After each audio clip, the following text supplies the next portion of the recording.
committing a criminal offense and may be prosecuted. Restrictions on giving immigration assistance, charging fees for immigration assistance, and restrictions on charging fees for immigration representations apply even where the APO organization launches aid to this form on behalf of the client in the community support program. Migration agents in Australia. Migration agents in Australia must be registered with the Office of the Migration Agents Registrations Authority, Office of the MARA, unless they are exempt from registrations. Migration agents outside Australia, migration agents who operate outside Australia do not have to be registered. The department may give some overseas agents an ID number. This number does not mean that they are registered. Some Australians registered migration agents operate overseas. Migration agent's information. Migration agent is someone who can advise you on this visa that may best suit you, tell you the documents you need to submit with your applications, help you fill in these applications and submit it, and communicate with the department on your behalf. If you appoint a migration agent, the department will assume that your migration agent will be your authorized recipient unless you indicate otherwise. Your migration agents will be the person with whom the department will discuss applications and from whom it will seek further information when required. You are not required to use an immigration agent. However, if you use an immigration agent, the department encourages you to use the registered migration agent. Registered agents are bound by their immigration agent's code of conduct, which requires them to act professionally in the client's lawful best interest. Information on the migration agents, including a list of registered migration agents, is available in the MARA website, www.mara.gov.au. You can also access information about the immigration agents on the department website, homeaffairs.gov.au. Exempt persons. The following persons do not have to be a registered migration agent in order to provide immigration assistance, but they must not charge fees for their service. A close family member, spouse, de facto partner, child, parent, brother or sister, a member of the parliament or their staff official whose duties include providing information assistance, legal aid provider, a member of the diplomatic mission, consular post or international organization. Appointing a migration agent exempt person. To appoint a migration agent or exempt person, you should complete the Part M, options for receiving written communications.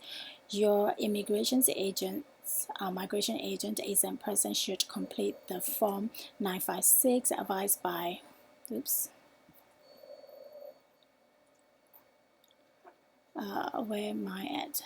advised by registered migration agent exempt person of the providing immigration assistance. Form 956 is available for the department website, homeaffairs.gov.au/all forms. Options for receiving written communications. If you do not appoint a migration agent exempt person, you may still authorize another person in writing to receive written communications on your behalf. This person is called the authorized recipient.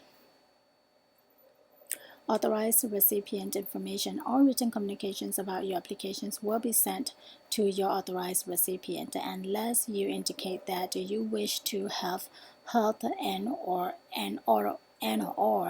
character information sent directly to you. If your visa application is subject to proposal form 681 and form 1417, you wished all the communications to be sent to your proposer.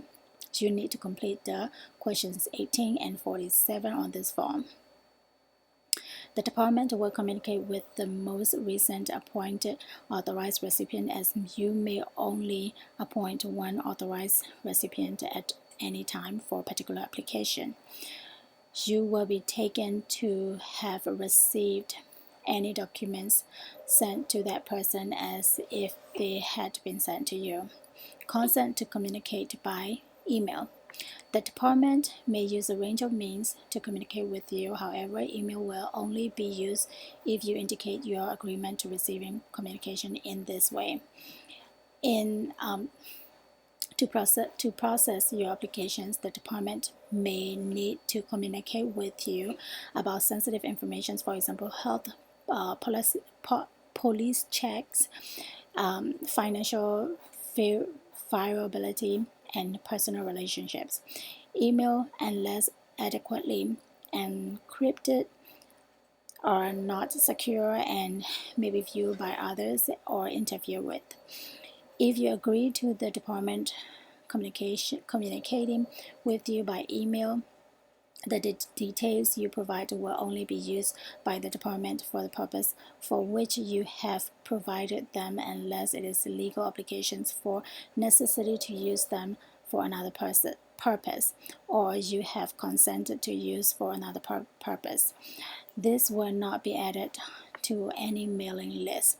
Australian government accepts no responsibility for the security or integrity of any information sent to the department over the internet or by the electronic means.